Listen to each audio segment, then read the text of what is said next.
5 февраля житель столицы Булут Ибраимов имя изменено по просьбе пострадавшего. У входа в один из ночных клубов нашел сверток. В момент, когда он хотел открыть находку, его арестовала милиция, а в пакетике находились наркотики. Сотрудники РОВД Первомайского района допросили и отпустили мужчину. Спустя месяц Булута Ибраимова снова вызвали в РОВД, но уже предъявили обвинение, что найденный сверток якобы принадлежал ему. Доказать невиновность мужчине помог адвокат бесплатной службы юридической помощи при Минюсте. Во время задержания мне предоставили бесплатного адвоката со службы юридической помощи. Думал, вот если бесплатный, то не будет заинтересован в деле. Но оказалось, что это не так. Он оправдал меня в 2 судах за то, что я ему очень благодарен. И благодарен службе юридической помощи за то, что предоставляют гражданам такую возможность, если не имеют возможности оплатить услуги адвоката. С принятием закона о гарантированной государством юридической помощи в 2016 году любой гражданин страны имел возможность получить юридическую помощь адвоката за счет государства. В 2022 году редакция данного закона была обновлена. Теперь желающие могут получить не только юридическую, но и консультативную помощь. По данным службы юридической помощи, 60% вопросов можно решить с помощью консультаций, не доводя дело до суда. К примеру, если раньше человек к нам обращался, да, кто-то или иной госорган, обязательно мы требовали письменное обращение, там, соответствующие сроки. И часто бывали случаи, когда человек приходит, письменно обращается, через 14 дней приходит, ну, а там ему говорят: извините, это в нашу компетенцию не входит. Естественно, у человека возникало недовольство.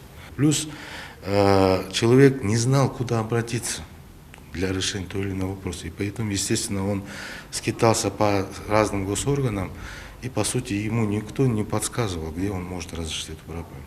Вот как раз-таки в рамках этого постановления наша служба выступит своего рода мостом между гражданином и теми соответствующими госорганами для разрешения и сопровождения решения того или иного вопроса правового, с которым обратился наш гражданин.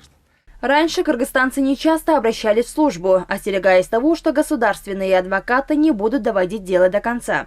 Якобы они работают только для отметки в журнале. Чтобы повысить качество адвокатской деятельности и доверие граждан к этой системе, по поручению главы государства в этом году заключены договоры с частными опытными защитниками. Увеличена заработная плата адвокатов в 2 раза. На эти цели 1 октября из госбюджета будет выделено 135 миллионов сомов. Раньше направлялось всего 70 миллионов сомов. Максимальное вознаграждение за сопровождение адвоката с момента задержания подозреваемого по уголовному делу до суда по старым тарифам составляло около 15 тысяч сомов. По новому постановлению за участие в вышеуказанных стадиях адвокат может получить от 30 тысяч до 35 тысяч сомов. Плата выплачивается только при выполнении требований. Такое решение принято для привлечения опытных, компетентных адвокатов в систему гарантированной государством юридической помощи и, соответственно, для усиления ответственности адвокатов.